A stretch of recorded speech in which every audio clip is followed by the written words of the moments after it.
سونپ کر پھر سرکار غریب نواز چلے اجمیر معلیٰ کی طرف. اجمیر شریف گئے, بہت مسائل ہوئے, بڑے معاملات ہوئے, بڑی تکلیفیں دی گئی. اپنی گفتگو کو سمیٹتے ہوئے عرض کروں, اتنی تکلیفیں دی گئی اندازہ نہیں کر سکتے. کئی سال تک کے غریب نواز ایک درخت کے نیچے اپنی زندگی کو گزارتے رہے. آپ نے سنا ہوگا ایک جگہ جا کر کے بیٹھے تو کہا یہاں اونٹ بیٹھنے نہیں دیں گے, پانی بند کر دیا, بہت ستایا, جادو کیا. آخری میں یہ کیا, واقعات تو بہت ہیں ان کی زندگی پر, لیکن ایک آخری بات عرض کروں. آخری میں یہ کیا کہ وہاں اجمیر شریف کے اندر ایک جنات تھا. جنات تو بہت سے تھے, لیکن اس جنات کی خصوصیت یہ تھی, اجمیر شریف کے اس جنات, انا ساگر کے کنارے وہ کھڑا رہتا تھا اور لوگوں سے بات کرتا تھا. لوگ اس کی عبادت کرتے تھے, اس جنات کی عبادت کرتے. جب اجمیر شریف کے لوگ ہر جگہ سے ناکام ہو جاتے تو اس جنات کی مدد لیتے. اس کا نام تھا سادی دیو. اس جنات کا نام تھا سادی دیو. تو سادی دیو کو کہتے تھے کہ چل اب ہماری مدد کر. جب وہ چلتا تھا پیر پٹک کے تو زمین کانپنے لگتی, دھمک ہوتی تھی اس کے چلنے سے, سادی دیو کے چلنے سے.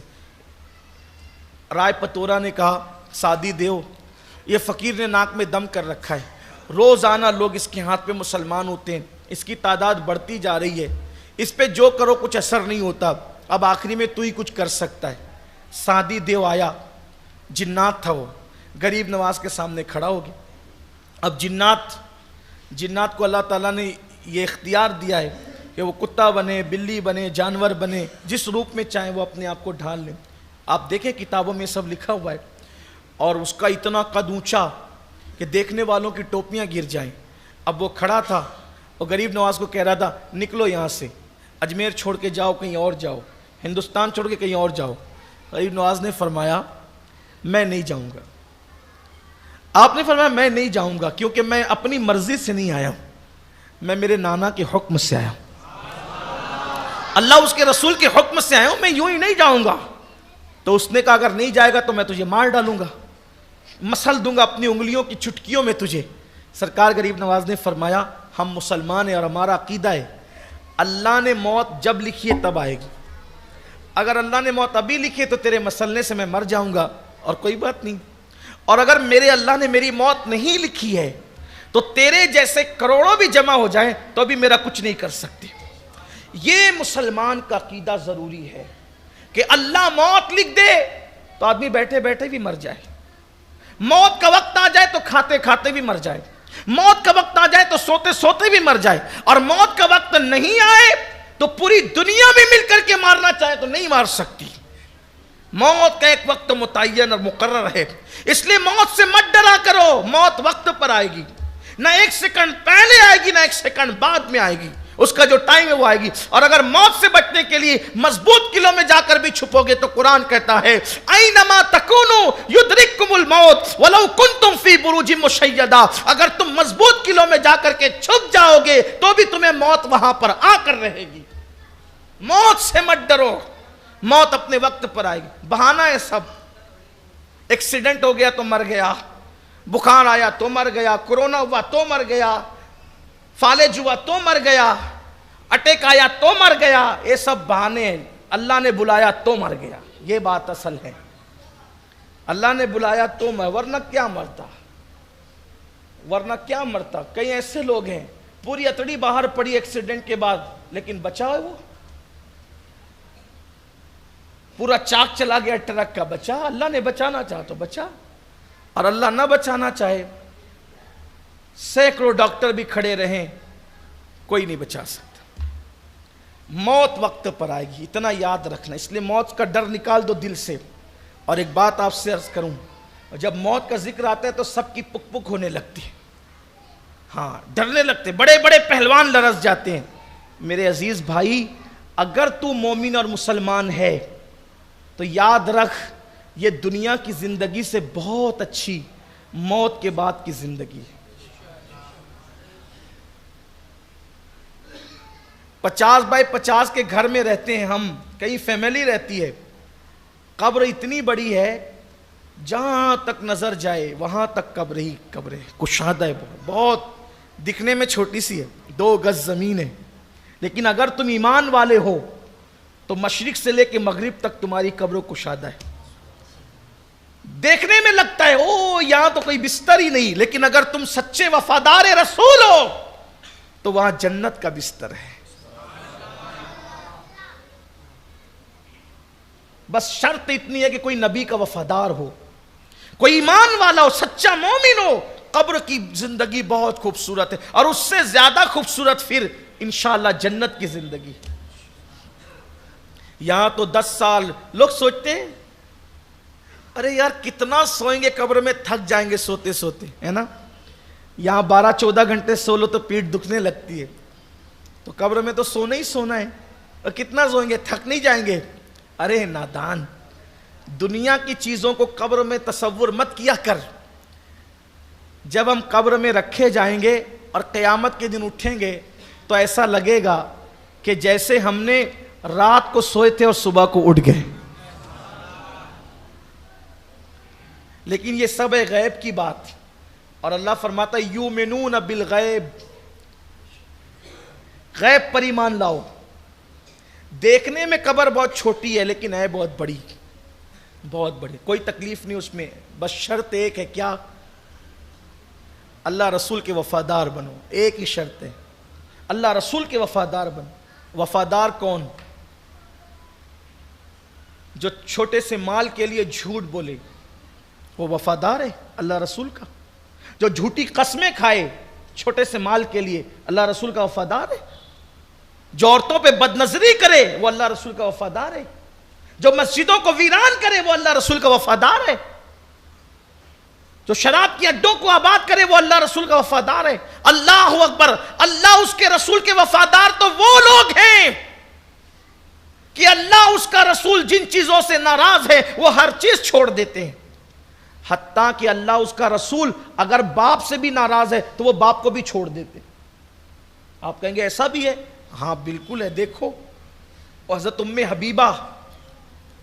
حبیبہ یہ حضرت ابو سفیان کی سگی بیٹی ہے، حضور کے نکاح میں تھی، اللہ کے رسول کے نکاح میں تھی. ابو سفیان مدینے آئے، ایک مسئلے میں حضور کو منانا چاہتے تھے، ان لوگوں نے عہد توڑ دیا تھا. صدیق اکبر کے پاس آئے، صدیق اکبر نے کہا میں نہیں لے جاؤں گا حضور کے پاس. مولا علی کے پاس آئے، کہا میں نہیں لے جاؤں گا حضور کے پاس. انہوں نے کہا ٹھیک ہے تم نہیں لے جاتے ہو، حضور کے گھر میں میری بیٹی ہے، اور بیوی کی بات کون رد کرتا ہے؟ اور اللہ کے رسول تو زیادہ اس نے سلوک کرتے ہیں اپنی بیویوں کے ساتھ. میری بیٹی کے پاس جاؤں گا، میری بیٹی کام بنا دے گی. دروازے پہ گئے، دستک دی. ام حبیبہ نے دروازہ کھولا، جیسے ہی باپ کو دیکھا بستر لپیٹ دیا. بستر بچھا تھا، چادر بچھی تھی، لپیٹ دیا. ابو سفیان کہنے لگے بیٹی بہت دنوں کے بعد آیا ہوں اس لیے تو نے مجھے پہچانا نہیں؟ بہت دنوں کے بعد آیا اس لیے تو نے میں تیرا باپ ابو سفیان ہوں. ام حبیبہ نے کہا باپ کو کون بھول سکتا ہے ابو سفیان، باپ کو کون بھول سکتا ہے، جانتی ہوں تو میرا باپ ہے. کہا پھر جانتی ہے تو بستر اٹھا کیوں رہی ہو؟ مہمان کے آنوں پہ بستر بچھائے جاتے، اٹھائے نہیں جاتے. فرمایا بالکل بچھائے جاتے ہیں، مگر سن تو کافر میرے نبی کا دشمن ہے، اور میرے نبی کے پاک بستر پر میں ناپاک کو بیٹھنے کی اجازت نہیں دے سکتی. اگر اللہ رسول ناراض ہے باپ سے، باپ کے ساتھ باپ کو چھوڑ دیا. یہ ہوتے ہیں نبی کے وفادار. حضور ناراض ہو جائے باپ سے تو باپ چھوڑ دیں. گناہوں سے حضور ناراض ہوتے ہیں اور ہم گناہ نہیں چھوڑ سکتے، ہم کیسے وفادار ہیں؟ نعرہ لگاتے ہیں نبی کے نام پہ جان دیں گے. میرے بھائی گناہ تو چھوڑ، پہلے جان دینے کی بات ابھی نہیں ہے، ابھی تو پہلے گناہ چھوڑنے کی بات ہے. ابھی تو داڑھی اپنے چہرے پہ چھوڑ دے، بال کو چھوڑ دے. معافی دے دو ان بالوں کو جو منڈا منڈا کر گٹروں میں پھینکتے ہو. بڑی وفاداری کی بات. وفاداروں کا حال یہ ہے، باپ سے کہا تو نہیں بیٹھ سکتا، میرا نبی تجھ سے ناراض ہے، نہیں بچھاؤں گی تیرے لیے. یہ تھے وفادار. اگر اسی پہ بات ہو تو بہت طویل بات جائے، لیکن ہم وفاداری کی بات کیا کرتے؟ تو قبر میں آرام اسی کو ہے جو اللہ رسول کا وفادار ہے. ڈاکٹر اقبال کہتے ہیں کی محمد سے وفا، کی محمد سے وفا، تو نے تو ہم تیرے ہیں، یہ جہاں چیز ہے کیا لوح و قلم تیرے ہیں.